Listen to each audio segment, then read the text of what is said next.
back then. Being a What? crackhead wasn't cool. Now they seem like they're making it cool to be drinking lean and syrup and It's to the be on most these Having dangerous. pills. It's the perks most and mollies dangerous and thing that's facing um um our society. Are you? So why sign an artist that would promote that? Because I already answered that question. You weren't paying attention. She asked me talent or issues, and I said talent. But I have to. I can't give up on people. I'm saying that's hypocritical though. You're saying the It's opioid problem's a problem. opportunistic. Yeah. I got people to feed.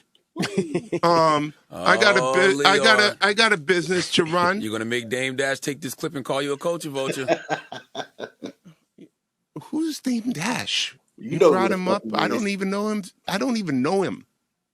So you bring his name up. I don't even know him. So Y'all made a lot of money together. Made a lot of Come money. on, Leo. Don't do that to him. I don't know him. I got people to feed. So that means he's not giving a fuck about us, our people, our welfare, nothing. And then to deny somebody that he made millions with. So you see that he's not only does he not give a fuck about us and our people, and this is a very, very high executive in the state of hip hop, right? Yes. Not only bro. does he not give a fuck about us, he also will show you in your face, I will lie. I will lie, and I don't give a fuck about you. So that tells you that's it. That's all. That's really all the evidence you really need. Like shit.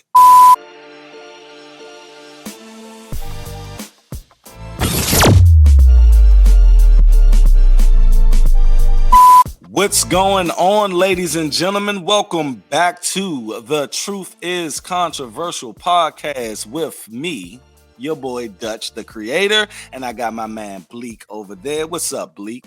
You already know, and we are the Truth is Controversial. Let's And get it's all- into it.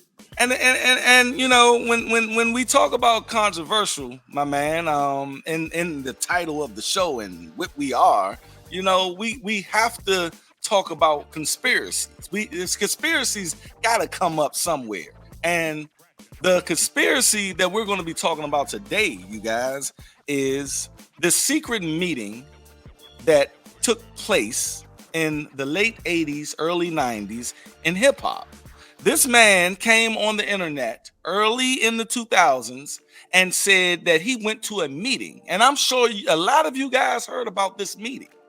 And he basically said, look, they basically wanted to fill up the prisons. So they invested in gangster rap. Now, this recording or this, statement from this guy, this record executive, he basically, we've been hearing this for at least 20 years now. But a lot of people think that it's fake, Bleak. A lot of people think that this is fake. So he made it up, and people just blowing this out of proportion. What are your thoughts on it? First, have you ever heard of this meeting? I definitely heard of it, but Okay. here's the thing: when you take in consideration what has transpired over the last, let's say, 25 years or so, maybe longer, you can't argue with the results. All you got to do is look. And when you look at what's been happening with hip hop, with the state of our communities, even within the state of hip hop itself, with the amount of arrest of artists and the amount of murders of artists and the amount of murders that some artists have committed, to me, it goes without being said. Like it's an obvious, almost an obvious thing. Now the thing about it is there any evidence of it, right? And I think you can draw some evidence to the correlation of how much rap have sold and played into the youth, as far as the overall culture that we have participated in, and how it has influenced us, and also how the streets have influenced hip hop. I think it's a two-way street for sure. But once you able to like understand that, then you can kind of see the correlation between the two. and understand that it had to be some type of influence. I don't know if you remember or recall, even heard of that when what is it, a 2 Live Crew, when Luke Campbell went to court and he won the case, and from that point in time they had to put the advisory sticker on it, and it seemed as ever since then, because think about this, at some point in time they were trying to stop hip-hop artists from even being able to even be an artist. Right. So you take that into consideration and you look at it to where it's at now, it's almost like double down on what they was considering as being toxic, or the words that was being criminal. In a lot of sense, they were trying to criminalize hip-hop artists' words. All you gotta do is, like I said, look at 2 Live Crew and look at NWA in the very beginning. But back to what the guy was saying though, about creating these atmospheres within hip hop to foster certain, behaviors from rappers that we definitely see today. Now the thing is, when I first read that whole meeting, I read it, and I think it was around like 2006 the first time I really seen it. But I'm just listening to this or reading it, and I was like, wow, we had the gangster rap at first, and then so much marketing. And even though Bob Dole and C. Dolores Tucker was trying to, stop hip hop, something was pushing this aspect or subgenre of hip hop, of this gangster rap. Right. And it was affecting. I seen it firsthand. I was young, but it was affecting certain people in neighborhoods to either want to rap or want to be gangster. Oh, most definitely. When you have something that is as powerful as music, it doesn't even matter what genre it is. Like, you can ask the average person to start saying the ABCs, right? Mm-hmm. Even as a grown person, they will start to sing it. They're not going to just go say A, B, C, D. They're going to say A, B, C, because that's how influential music is. They know that music is probably the greatest learning tool that ever was. If you want to teach somebody something, you can teach them through music, and definitely influence behavior through music. So then you take in consideration also that hip hop came at a time where black and brown people, didn't have a voice, a political voice. You got to think this is pretty much on the heels of the civil rights movement. Hip hop was kind of birthed out of that, not because of the civil rights movement, but because of the voice that has been stricken from black and brown people, especially black people. Now, when you take that and you understand that hip hop was birthed from a youth movement, from people. Yes, people wanted to party. People wanted to have some type of escapism from their day-to-day life.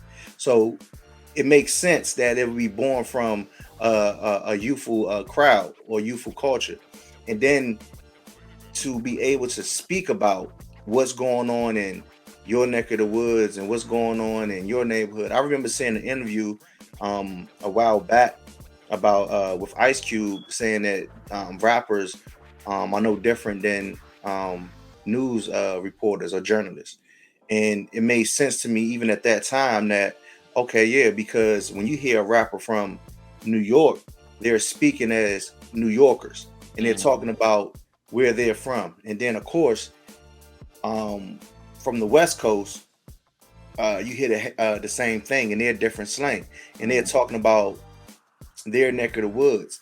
The thing about it is, I don't think the average person would even made those type of connections, especially back then, that, hold on, even on the East Coast, on the West Coast, down south, Chicago, we're all going through the same thing. We're all having the same problems. So that way, people was able to connect, not only connect, they was able to connect the dots and understand that, okay, it's not just you going through it or we going through it, it's everybody that's going through it.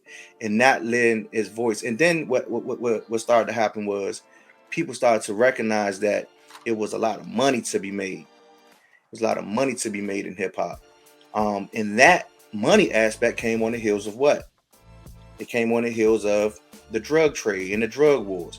So when you take all those things into consideration and understand that every time they put our backs to the wall or they corner us with what we can't do, we find a way. And hip hop probably was the best way for us to escape the the despair and the hopelessness. It was the best way for us. So even today, like I just read something yesterday that says Jay-Z is now worth 2.5 billion. Now, if you take that back to when he first started in his career, I don't think he can even say he's seen that coming, or no one's seen that coming. And I ain't just talking about because it's Jay-Z. I'm talking about for any rapper to reach that height. And that's something you can almost certainly bet they didn't want that to happen. But I still think, even with the Jay-Z and the Puffy or the Master P or whatever, I still think that those are like token Negroes to keep people having hope. Oh, for sure. Oh, I'm not. Point. Oh, we're on the same page, brother. Go ahead. Point being, Baby from Cash Money, Birdman, Stunner, right? He had one of the best deals ever in hip hop, right? And this was with Universal Records. I think this deal is still into play. I think they renegotiate every once in a while, but I believe they gave this man that deal, and no one has had that deal since, bruh. No one, no record label has had that deal since. And when they gave him that deal, I think they understood, okay, no, we're not going to give this deal to everybody that comes here, but we need them to have hope. We need them to sign on to this shit. And I believe that was the second phase of this quote unquote meeting of hip hop, because the guy he was talking about basically investing in gangster rap. So people or black people in the inner cities can kill each other twofold: kill each other and go to prison. Right. And then they can fill up these prison cells and prison beds, because he said he had prison investors there, he had private investors, Absolutely. He had politicians, he had record executives there. And I just want to preface what I'm about to say next on this. The Willie Lynch letter is straight up fake. It's it's literature, but everything in that letter is very real, fucking true. It's very see real. What I mean? You Absolutely. Know how we have these viral videos or whatever, and some of them are quote unquote staged or skits. And right. Every time I do a video on the Black Non-Democrat channel, based on the skit or the real thing, just like that lady who demanded her baby daddy to buy her other kids McDonald's. Right. Look, they said it was a skit when I put it out, right? But I'm like, okay, even if it's a skit, you know this exists. You know it's women out here that literally will tell their baby father that same quote. So why even bring up if it's real or not? Let's just talk about the actual principle of what's being said. If we, hindsight 2020, like you said, once we look back on things, you see hip hop going from happy, fun, white people seeing that they can monetize this, they monetized it, and then they said, you know what, we can kill two birds with one stone, let's monetize it, and then have them destroy themselves, and then that will fill up these prisons. Right. And then, matter of fact, let's not stop there. Let's dumb them down now, and not, going at the South. I'm just saying these things because that's what they probably thought. They probably thought Southern people were stupid. So what they did was invested in Southern hip hop to get people dumbed down, which that's when Birdman, Cash Money had got that deal.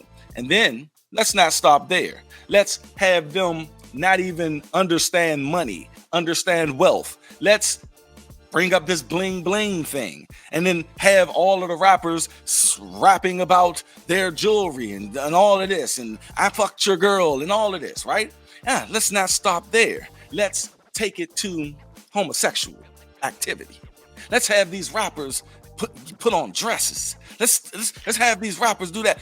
Let's not stop there. Let's turn them into straight up addicts. Bruh, it's like 4 or 5 stages of this. For sure. And then here's a point that goes back to possibly the secret meeting, right? Mm-hmm. For anything that needs to be sold, meaning even hope to be sold, even a lifestyle to be sold, you need somebody to be able to market it, right? Mm-hmm. So you need somebody to even be able to model the outfit, right? Like quote unquote model the outfit.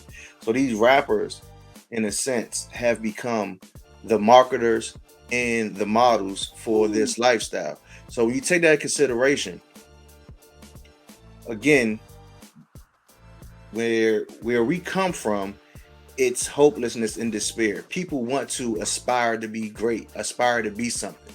Mm-hmm. But if they put this in front of you and say, you could be this, and you don't have to be 6'9" or be able to bench press 250 pounds. Mm. You could be 5 foot, nothing, right? But if you could emulate this behavior and emulate this lifestyle, you could still become this person. So in a lot of ways, that's exactly what happened. Because now when you take, like you said, let's take Cash Money for example, like you said, you take Baby, then you have these artists. Mm-hmm. We see those all around us. Mm-hmm. You see what I'm saying? So it's easily for us to be able to pick it up and say, this is what we want to be. But have anybody considered that a lot of these record labels, clothing labels, and so forth, not only do they invest into these artists, but they also invest into privatized prisons. So now when you take in consideration that rappers are marketing a certain lifestyle, that it's easy to go out in the field and go catch your runaway slaves, because now they have been quote unquote branded with their names. Because think about it, when rappers promote certain labels, they are promoting a name that does not belong to them, right? Mm-hmm. And what I mean by that is, when slaves ran away, speak on it, brother. He's taking it back, my man, taking it back. He gonna watch. I guarantee he bring it back full circle. Shoot. Oh, for sure. But when slaves ran away, right, it was a such thing called an overseer, that they would go out with their slave patrol, which are now the police. But they went out with their slave patrol and they would catch the runaway slave. And what they would do is brand their name on their backs, just like cattle. So is it of any type of coincidence that now rappers are screaming out, promoting name brand clothing? Balenciaga, Gucci this, Gucci that, Louis this, Louis that, right? So when you take in this, try to take that in, right? That's some real shit. Here in America, black people were slaves and was picking cotton and got tired of the shit and would run away. And they said, you know what? Go out there, go catch them, bring them back, because you are property, you belong to me. And then slaves, even some slaves, became proud of who they was owned by because of what name was on their back. So now you have us now being proud I'm from the Smith plantation. What Yeah. you talking about? But now we got those talking about they from the Gucci plantation. What's the difference? Ooh, I wanna interject there to play our first clip, and All this leads great into this clip. It's from Leor Cohen, and he was on the Breakfast Club a couple of years ago, and this goes to, you know, making us a certain way. I mentioned that it's literally, we grew up in the early 90s, right, where rappers talked about selling the drugs, you know. Now for some reason, bruh, we are rapping about taking the drugs, and it's a Percocet. Like, when I first heard Percocet. Yes. Percocet. Now we did have sipping on some scissor, but we didn't. 3 6 Mafia didn't let that lead the culture. That was just something that they did in the studio, bruh. They make songs about being basically a crackhead today. Oh, for sure. And, I mean, and that's one of the biggest. who died. Mac Miller, Juice WRLD. These rappers are young, vibrant, talented young men. That's probably one of the biggest differences. Years old, bruh. Right, and that's probably one of the biggest differences between our generation that we came up listening to and the generation now, is that what you said is like it's switched. Now neither one is good for us, for real, to be honest. Right, yeah, you know what I'm saying? But the biggest difference is now you are the fiend. You are the fiend. You are the fiend. But let's get into this clip, and I'm sure a lot of you guys probably seen this clip. And for my YouTubers, you'll be able to see it. But if you're on a podcast, you'll be able to hear what he's saying. And it just goes to show you with this clip how they don't care about your health, your well-being, or anything. They just care about that almighty dollar. Let's go. To the crack epidemic. I don't know what's this opioid thing, man. But being a crackhead wasn't cool back then. Being a crackhead wasn't cool. Now they seem like they're making it cool to be drinking lean and syrup, and it's the most dangerous. It's the most dangerous thing that's facing our society. So why sign an artist that would promote that? Because I already answered that question. You weren't paying attention. She asked me talent or issues, and I said talent. But I have to. I can't give up on people. Don't you think that's hypocritical though? You're saying it's opportunistic. Yeah. I got people to feed. I got a business to run. You're gonna make Dame Dash take this clip and call you a culture vulture.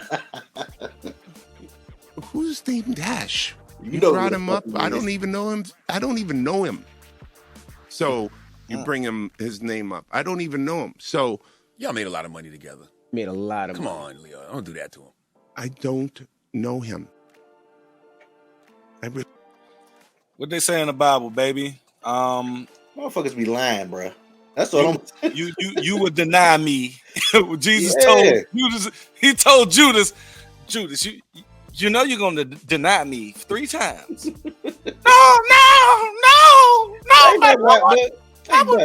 He denied that man. He made millions with that man. Ain't that wild as shit, Dutch? Now this motherfucker talking about he don't know who Dame Dash is. Get the fuck out of here, man. I don't know that guy. I'm not the biggest Damon Dash fan. No, but first, I do respect him, and he is a fucking culture vulture. This man just literally on record, and then you see how he buoyed the shit out of Charlemagne. Right, I'm gonna say, look, take into consideration exactly what just happened. Ooh, Charlemagne brought up a very interesting point. Like, isn't that a very valid point, bro? And what did Leor Cohen say? I got people to feed. So that means he's not giving a fuck about us, our people, our welfare, nothing. And then to deny somebody that he made millions with. So you see that he's not only does he not give a fuck about us and our people? And this is a very, very high executive in the state of hip hop, right? Yeah. Not only does he not give a fuck about us, he also will show you in your face, I will lie. I will lie. And I don't give a fuck about you. So that tells you. That's it. That's really all the evidence you really need. Like shit. And bro.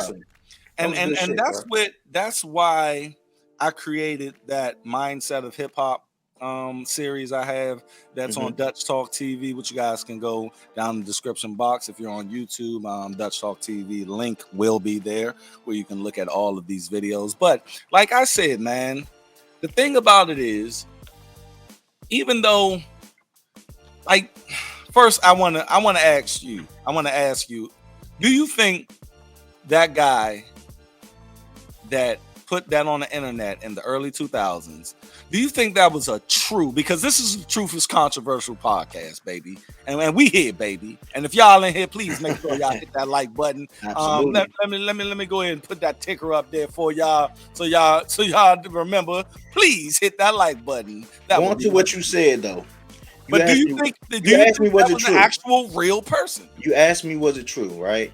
Yeah. Now let's go back to what you said earlier in the show. You said, does it matter if it was or not when the evidence kind of speaks for itself?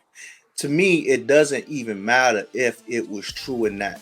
The clip you just played by Leah Cohen tells you the mind frame. It tells you the mind frame and thinking of these people.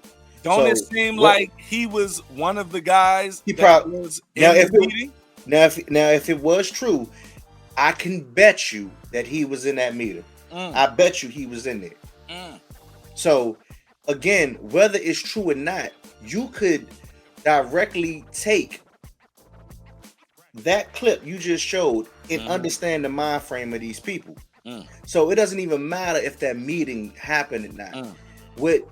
What it does show you is whether the meeting was real or not, the way that these people operate is very real. It's in your face. You just seen this guy sit up there on the Breakfast Club show that show is all over the country, if not all over the world. Syndicated. Right? Nationally syndicated, if not worldwide. Right? And you had one of the biggest executives in hip hop history sit up there and tell you exactly what they think. Damn. So does it matter if that meeting happened or not, if they still telling you exactly what it is? And for you guys, I'm gonna play a little bit of this meeting. This meeting is long. I had pre-recorded this meeting, but I'm just gonna give you guys a snippet of what was being said in this meeting, okay? And I know a lot of you probably haven't even heard. Y'all probably been listening to this like, it's great information, but what the fuck meeting are y'all talking about? But I'm gonna play a little bit. The Truth is Controversial is on the rise, and it's gonna be a lot of people who haven't heard it. So we introducing this to a whole new audience. Trust that. And if you haven't heard it, you're about to hear it now. Let's go. At this point, my industry colleague who had first opened the meeting took the floor again and answered our questions. He told us that since our employers had become silent investors in this prison business, it was now in their interest to make sure that these prisons remained filled. Our job would be to help make this happen by marketing music that promotes criminal behavior, rap being the music of choice. He assured us that this would be a great situation for us because rap music was becoming an increasingly profitable market for our companies. And as employees, we'd also be able to buy personal stocks in these prisons. Immediately, silence came over the room. Woo! Before I'm gonna just leave it there real quick on it, and we're gonna elaborate on what was being said in that just little 40 seconds. Right.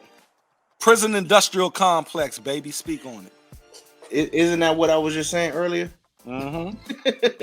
It's a prisoner pipeline, and we understand that exists. See, I think we don't understand how far that they are willing to go. Woo! If they would infiltrate that again, bro, I don't think they heard you. Nah, I don't. I mean, it's I don't think they understand how far these people are willing to go. If we know for sure fact that it's already been proven that through elementary school, it's a prisoner pipeline from elementary school to the prison industrial complex. We understand that. You don't think that the biggest thing that's leading our culture, not only our culture, but for real at this point in time, world culture, hip hop, you don't think that's not going to directly have an effect on us? I think you fucking are stupid if you can't see through that. Hip hop has infiltrated every single major corporation as far as how it goes about marketing their products. So you don't think that it's not marketing to us to go to prison? When prison is one of the biggest corporations that's holding up America right now, I think people are missing it. Like, I don't think people understand that our black bodies are still being enslaved, and our mind. Exactly. Well, wherever the mind go, the body gonna follow. So if you can keep the mind trapped, you know the body going. What's the difference? You see what I'm saying? A lot of people walking around right now outside of prison, but still trapped in their mind. We know that. And that leads us to our next clip, baby. It was this guy, and I appreciate everybody coming to the channel. I appreciate everybody coming to the podcast. And on top of that, if you are on YouTube, man, look, go to the link in the description box. That will be the link to our podcast wherever you look, wherever Spotify, Apple. Man, plug this shit for me, because this man is the curator of all that. That man has all the podcasts. Everywhere you can find podcasts, you can find us, baby. And it's the Truth is Controversial podcast. There we go. And you know, the thing about it, you guys, I'm going to say it, Bleak. I'm going to say it. Oh shit. Me and Bleak, we were talking before we came on, and we said, you know, when black people tell black people things, we tend to be skeptical of each other. And I think we all experienced that. Yes, and that's why we don't shop with each other, because at the end of the day, the person who's buying, they want the hookup, and the person who's selling, they don't feel they have to put too much fucking value into creating their shit. So at the end of the day, it's always going to be some back and forth. But for some reason, when the white man say what needs to be done, do you guys understand? Look, Sebi, Dr. Sebi, Malcolm X, a lot of people have been saying that, you know, you guys know civilization started in Africa. You know this, right? And a lot of people always wanted to, you know, how you know, blah. They want to give pushback on the black man who's saying it, but the white man says it, and then they called her Lucy. Man, we don't got no goddamn people named Lucy in our in our culture like that. Do you know a black Lucy? No, if I do, I do know one black Lucy, but you know what? That's like her fucking stage name. That's like her stage name. But the thing is, even with that, they say, you know, yeah, it was a black woman, but we going put a Lucy name on it. But you know, you couldn't give it her yet. I mean, what the fuck? Nah, you say that name. Your Lucy, truth. That name Lucy is short for Luciferian also. So Lucifer. So you gotta understand. Shit. A lot of times when they do shit like that, I ain't even think about it like that. Truth is controversial, baby. Yeah. Because they trying to, you know, if you're a Luciferian, it's like the light. You know, they was like they trying to shed light on some shit that happened. That's all it's about. They trying to be slick.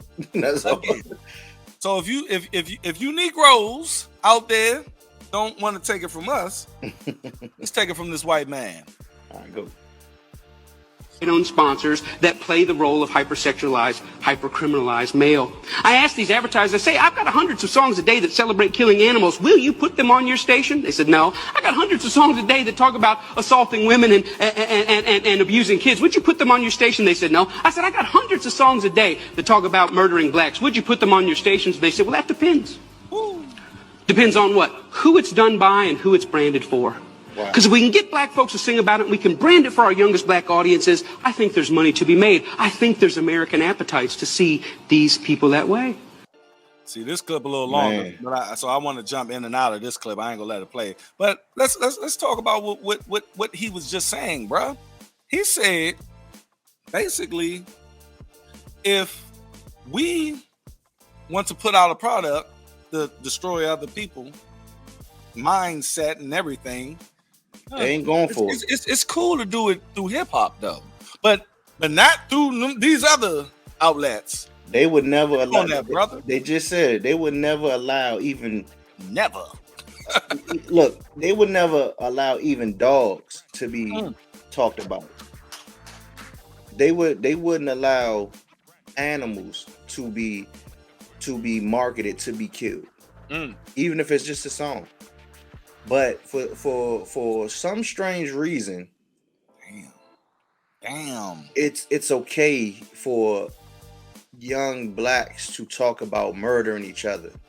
Right now, again, we both grew up in the era of hip hop. Like, I think we are the true products of hip hop. When you talk about our age range, we grew, like, from the day we were born to now. It probably dominated the most influential years of our lives, right? Definitely. Right. When you hear a hip hop song, any hip hop, does it bring you right back? Oh, for sure, man. Oh, for sure. Like, that's the thing. It's certain songs that you know and I know. I just played a song earlier before the podcast came on. But as soon as I played it, you wasn't, you took your break and came back. As soon as I played it, you was like, damn, it brought me back. As soon as you heard it. And it was Pain by Tupac, y'all. So. Guess where these kids in 2035, guess what their Pain by Tupac gonna be? Percocet. Log of Percocet. Like, that's gonna be their shit. That's gonna be their reminiscence. Right. Raindrop, drop tops, fucking on the bitch with a what? What the fuck? And this is crazy. So Al Jones is go ahead. I'm sorry, bro. No, you fine. No, because that nostalgia shit, it hits me hard, bro. Like, I'm 39 years old, and I be hearing, look, I still listen to Guerrilla Warfare. That was 23 years ago, yeah. Right. Can I read something that I wrote? I wrote this on well, it doesn't, what was it? United Black Front. This is a while back, but I wrote this article, right? I still got it. So this is from years ago. Okay. But I think it ties right into what we're talking about right now. And I'm gonna read just an excerpt of it. It says, "It is of my sound judgment in knowing the history of our government in the ruling hands of such corporations that they seen an opportunity to not only destroy hip-hop music, but the participants and listeners as well. They castrated the real and true talent. This attack became diabolical in nature because of the cash reward of a few versus the imprisonment of the mind and body of the many. The rapper became the pawn in this political and mental game of chess. As blacks became proud of the many young, brilliant rappers that have become entrepreneurs and spokesmen for the hood, we completely overlooked too as why now this music is seemingly overall was accepted. I mean, rappers are winning Grammy Awards for crying out loud. With the endorsements of high fashion and being accepted, we rarely, if ever, stop to see the repercussions of our voice. Due to the promotion of violence and street activities, the political side of conscious hip-hop and blackness subsided tremendously. So let's face it, the last rapper to fully express their blackness and get a Grammy for doing so was Lauryn Hill. So many argue Kanye, and that's fine. But the point is, those that have truly mastered the art of rap and acts like Rakim, Tupac, Nas, I mean, these brothers are the best of the best. They never won a Grammy. Maybe because their message was too raw, too edgy, or too truthful. Lil Wayne won a Grammy and a host of others that rap like him or on that same frequency. Rappers are endorsed by companies to sell products. In return, big checks are cut. So they sell a look to the consumer, also an attitude to wear with that look. But all the while, some of these clothing companies have stock in the private prison industry. So That's just something that I wrote. That was again a few years back, but it ties in greatly with the topic that's at hand right now. So let's go. So let's go into another thing that I know we both was talking about with this particular topic, and that is the many deaths of some of our artists. So have hip hop influenced its own demise? So as y'all can see on the screen, we got some talented ass brothers that you see on the screen, right? Damn, all them niggas dead. Nipsey, Pop, X. I hate looking at this, bro. Young Dolph, King Von, of course, Biggie and Pop. So, and it's just sad though, because it's like I don't think a lot of us understand that what we speak about, we bring about. You know what I mean? So if we are constantly marching to the beat of our own drum and murder is the music, what do you like, what's going to come of it? So I think it's a very interesting thing that I think that we need to start really taking heed to. And matter of fact, right where we from, Dutch, right where we from, just past 3 days, we lost 3 local artists, young artists, all under the age of, I think, 23. Wow. And that's right here locally in the DMV area. You know what I mean? So when you take that into consideration and you start to really look at, that's why, stuff like this, these type of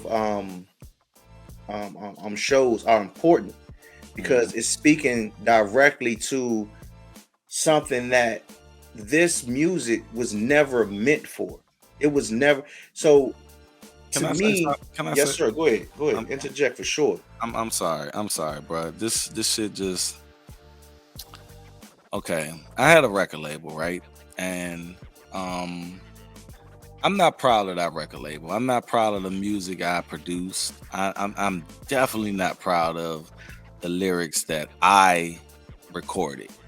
I'm an audio engineer as well, right? And in the early 2010s, I had a record label, and I had artists, I had a studio, and the lyrics that will come through my mics were the most self-destructive, the most ignorant lyrics ever, bruh. And I used to sit there and allow these rappers, these young dudes, to quote unquote express themselves, but they wasn't expressing themselves. They were just copying what they seen. And I'm going to give you because looking at this shit just brought me back there. I'm going to give you a moment where I realized I kept the bullshit going though, but this is when I was conscious and realized what the fuck I'm doing was detrimental. I had an artist come into my record label or studio, and he made a song, and the song was In Your Daughter. And I have all daughters, right? So when I'm mixing this song, he's literally talking about, the song is talking about fucking your daughter. And you a father. And I'm a father, right? Of all daughters. I have all daughters. And as he's recording this, my daughters are in the room sleep. So I take full account of, and I put this record out. I put the fucking record out. And it wasn't no pedophilia shit. I'm definitely not gonna put out that. But he was just saying, if I'm a rapper, I'm beefing with somebody else, I'm gonna fuck his daughter, his adult daughter, of course. I told him, you ain't talking about no little girl, is it? Nah. Now I don't do that. That and bestiality didn't go right with my. I put that in the contract. They say don't fit your brand, huh? Yeah, I'm not gonna. But I should have said that on the song as well. You know, the content of. But the thing is, young, I just can imagine, because we talk about hip hop and we talk about these producers and these labels and shit, right? And I can just imagine, because we think that these people, okay, we say the government is bad, right? But my wife, she works for the Census Bureau. Right. She's not bad. The government workers aren't bad, but the upper echelon is. So it's like the Illuminati of hip hop is bad. The core of hip hop is bad, but the people who work there, they were me, dog, sitting in my studio, like listening to this shit, but knowing I'm just trying to get on. If we get on, I can change up the. But as you're putting this shit out, it's getting more and more and more toxic. So at the end of the day, we never got on, but those songs are still out in fucking ethers. Exactly. In a world full of half-truths and fake news, the Truth is Controversial podcast. Two truth seekers stand ready to expose the lies and uncover the facts. They are not afraid to speak up, stand out, and take on the establishment. Blek and Dutch.